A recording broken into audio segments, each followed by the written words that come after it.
Hello, friends. Imagine opening your mailbox on a Tuesday afternoon and finding an official letter from the federal government. It isn't a scam, and it isn't junk mail. It's a notice of overpayment from the Social Security Administration, and it says you owe them $25,000.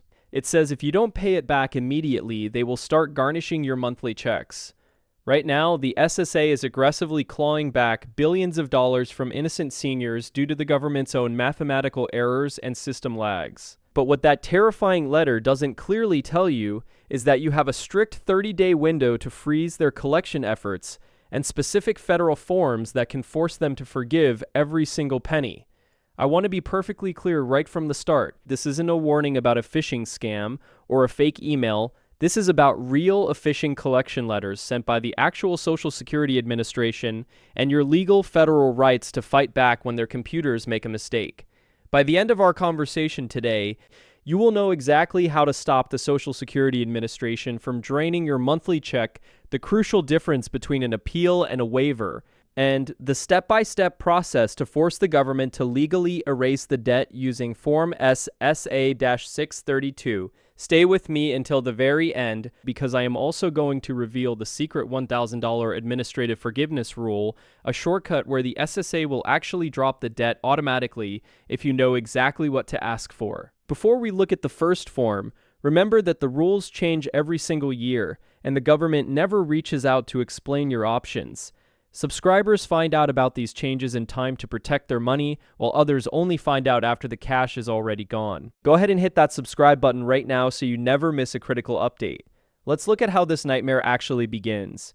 Because the system lag debt trap is catching thousands of seniors completely off guard. This crisis hits any Social Security beneficiary whose income, living situation, or pension status changed, but the SSA computers failed to update in real time. The real core of the issue is that the SSA operates on outdated computer systems that often take 1 to 3 years to cross-reference IRS tax returns. By the time they realize they miscalculated your benefit, years have passed and they demand the accumulated total back in one lump sum.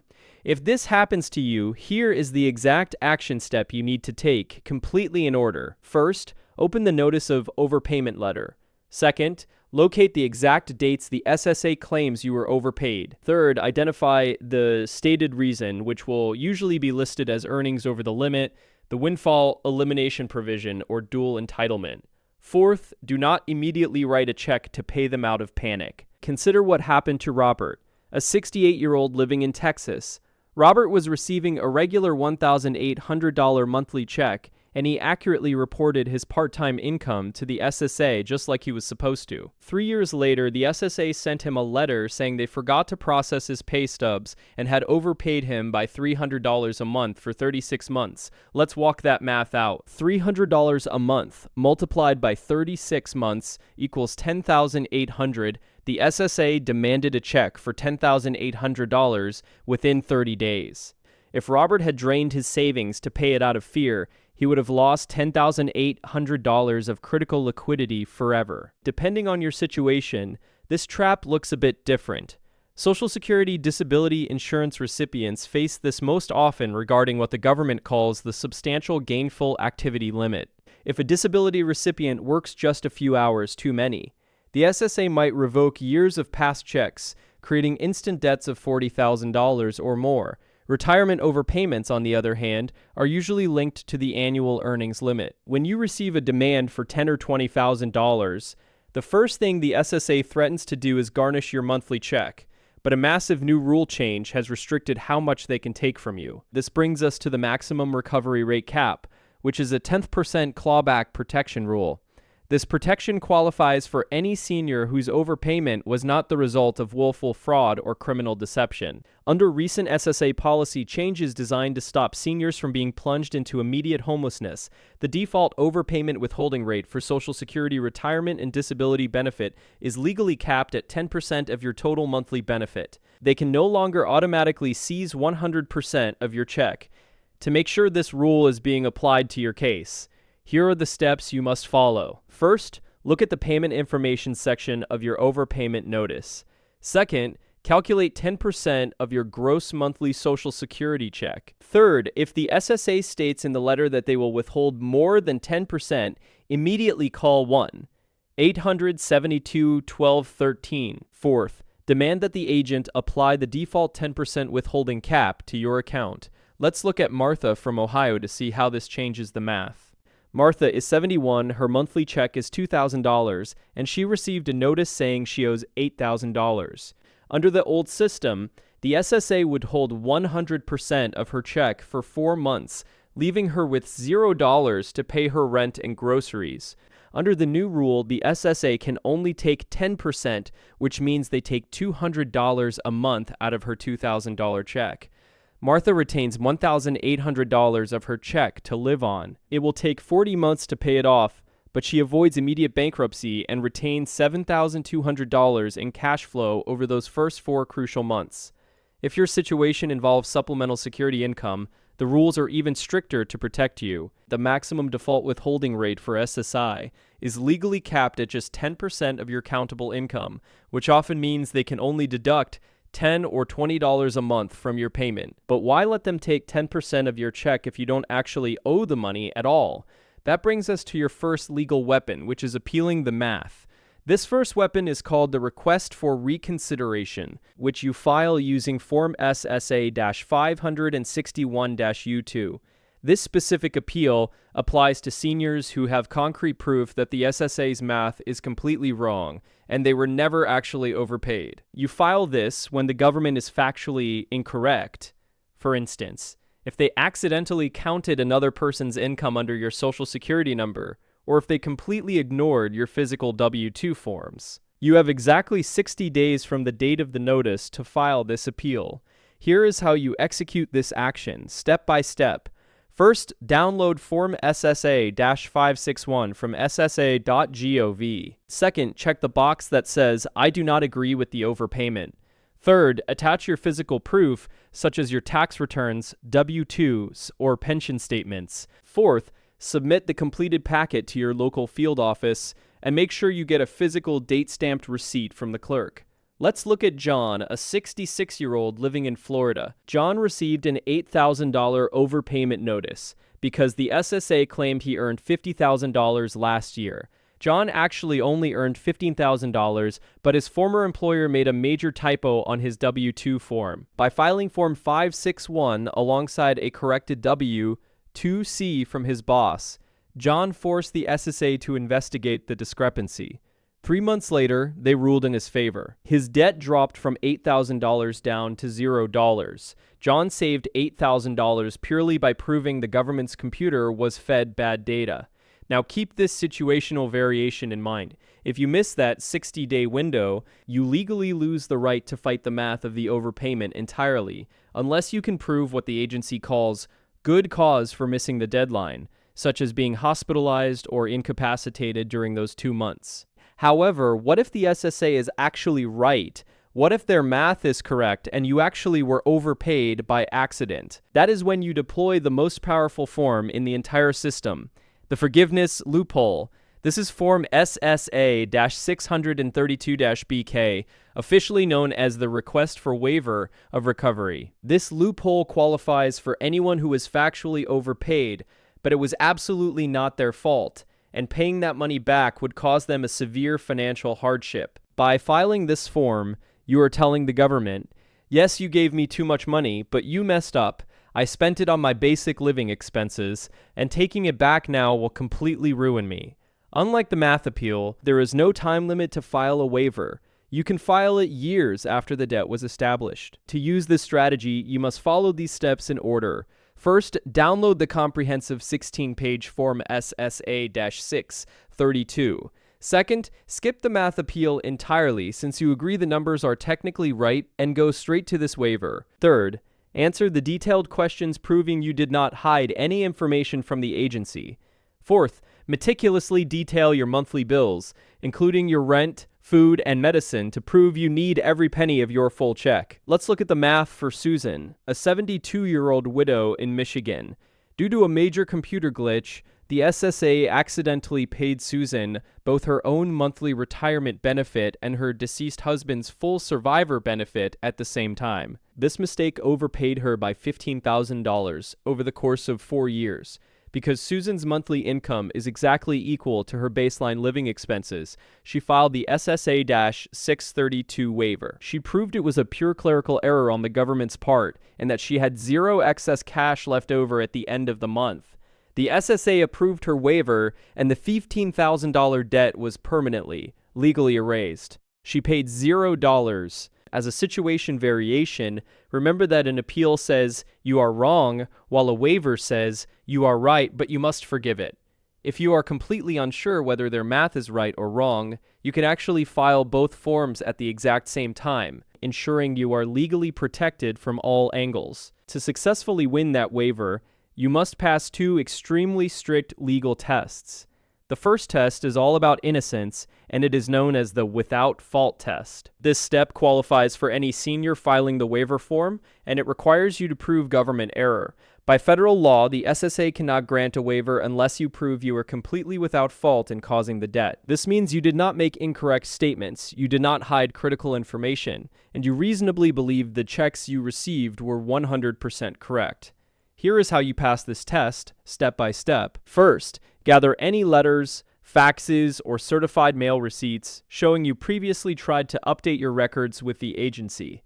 Second, on the Form 632, clearly state the words, "I provided all required information, and the overpayment was caused solely by an SSA processing failure."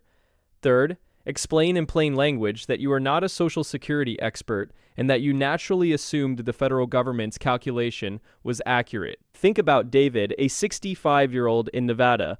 David called the SSA to report that he started a new job, but the agent on the phone forgot to enter the change into the system. 2 years later, David received a $10,000 overpayment notice. David technically owed $10,000. However, because he kept his physical phone logs showing he called the official 100 number on that specific day to report the job, he successfully proved he was without fault. This unlocked the second half of the waiver test, leading to the complete forgiveness of the $10,000. The variation here is stark. If a senior knew they were getting extra money they didn't deserve and moved it into a secret offshore bank account, the SSA will find them at fault, deny the waiver instantly, and demand the money back, possibly adding severe fraud penalties. Once you prove the error wasn't your fault, you must pull back the curtain on your personal finances to pass the second mandatory test. This second test is the financial hardship test, which is legally defined as defeating the purpose of Title II of the Social Security Act. This requirement applies to seniors who have already proven they are completely without fault in creating the overpayment. The core rule here is that the government cannot collect a debt if taking that money would deprive you of the funds you absolutely need for ordinary and necessary living expenses. To pass this financial test, you must take these actions in order. First, gather your real-world bills for rent or mortgage, utilities, food receipts, and out-of-pocket medical expenses. Second, fill out Section 6 of Form 632 with extreme care. Third, ensure your listed monthly expenses equal or slightly exceed your total monthly income. Fourth, do not inflate these numbers under any circumstances because you must provide matching bank statements to back up every single line item. Let's look at the math for Linda, a 69-year-old living in Arizona. Linda receives a monthly Social Security check of $2,200. Her rent, utilities, and medications total exactly $2,150 a month. The SSA sent her a notice demanding a $12,000 overpayment. Because Linda only has $50 of disposable income left at the end of the month, she mathematically proves she cannot afford the default 10% clawback, which would be $220 a month. The SSA agreed that collecting the $12,000 would force Linda into poverty. The debt was completely waived, and she keeps her full $2,200 every single month. The situation variation here depends entirely on your liquid wealth. If you have massive assets, for example, $100,000 sitting in a liquid savings account, the SSA will determine that you can afford to pay the money back without experiencing severe hardship. They will deny your waiver and force you to pay the debt, even if the clerical error was 100% the government's fault, But while the SSA takes 6 to 8 months to process this massive waiver packet, how do you stop them from seizing your check right now? You do that by leveraging the 30-day golden window. This window creates an automatic collection freeze for anyone who receives an official notice of overpayment. The legal core of this rule is simple. If you file either an appeal using Form 561 or a waiver using Form 632 within exactly 30 days of the date printed on your notice, the SSA is legally forced to freeze all collection activities immediately. They cannot touch your check until they make a final formal decision on your case. Here's the exact step-by-step process to secure this freeze. First, check the date printed at the top right of your official SSA letter. Second, add 5 days for government mailing time, and then count exactly 30 days forward from that point. Third, file your completed waiver or appeal before that specific date hits. Fourth, remember that if you miss this 30-day window, they will start deducting the 10% from your check while you wait months for a decision. Consider the real case of Richard, a 75-year-old beneficiary. Richard received a $5,000 overpayment letter dated May 1st. He filed his completed waiver form on May 20th. Because he filed within the 30-day window, his June, July, and August checks arrived at 100% of their value while the SSA investigated. If he had waited until July to file the paperwork, the SSA would have already garnished 10% from his June and July checks. That would mean a loss of $200 from each check, resulting in $400 of lost liquidity before the collection was eventually frozen. As a situational variation, if you do happen to miss the 30-day window, you can still file your waiver at any time in the future. If your waiver is eventually approved a year down the road, the SSA will actually refund you every single dollar they garnish during that waiting period. But what if the amount they are demanding is relatively small? There is a secret administrative rule that skips all of this complicated paperwork completely, and it pays off that curiosity tease I mentioned earlier. This is the $1,000 administrative waiver tolerance rule, and it applies exclusively to seniors who receive an overpayment notice for an amount of $1,000 or less. The real core of this rule is an internal government efficiency guideline. If your total debt is $1,000 or less and you simply call the agency to request a waiver, they will often automatically forgive the entire debt. They will not require you to fill out the 16-page Form 632, and you do not have to prove financial hardship. The government does this because it actually costs the agency more money to process the paperwork than to just write off the debt.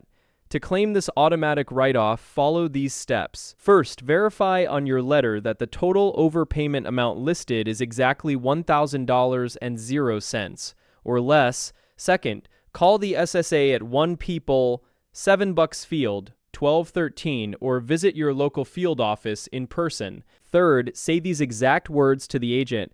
I am requesting an administrative waiver for my overpayment as it is under the $1,000 tolerance limit, and it was not my fault. Fourth, have the agent process the immediate write-off right there on the phone. Let's look at Mary, a 67-year-old who received a letter saying she was overpaid $850 due to a minor Medicare premium miscalculation 3 years ago. Instead of spending hours gathering bank statements and receipts to prove she was broke, Mary called her local office, invoked the tolerance rule, and the $850 debt was zeroed out in 15 minutes. She kept $850 in her pocket with a single phone call. Keep this variation in mind. This administrative tolerance explicitly does not apply if there is any indication of fraud or if you actively cause the overpayment by hiding your income. It only works for innocent, low-dollar errors. Let's summarize everything we have covered today so you can protect your retirement. First, we expose the system lag debt trap, where outdated computer systems cause years of benefit errors to pile up into massive lump sum demands. Second, we reviewed the new 10% maximum recovery rate cap that prevents the government from seizing your entire check. Third, we walked through Form SSA-561 to appeal the math when the government's data is factually wrong. Fourth, we deployed the ultimate forgiveness loophole, Form SSA-632, to request a total waiver of the debt. Fifth, we passed the without fault test by proving the overpayment was a pure government processing error. Sixth, We verified the financial hardship test, showing that repayment would mathematically strip you of basic living expenses. 7th, we secured an immediate collection freeze by filing within the 30-day golden window. Finally, we used the $1,000 administrative tolerance rule to wipe out small debts over the phone in 15 minutes. An overpayment letter is not a final judgment. It is simply the beginning of a legal negotiation, and by using the 30-day freeze in Form 632, you can force the government to pay for their own mistakes instead of draining your retirement. Subscribe. Share this with someone you know who's on Social Security or Medicare. I'll see you in the next one.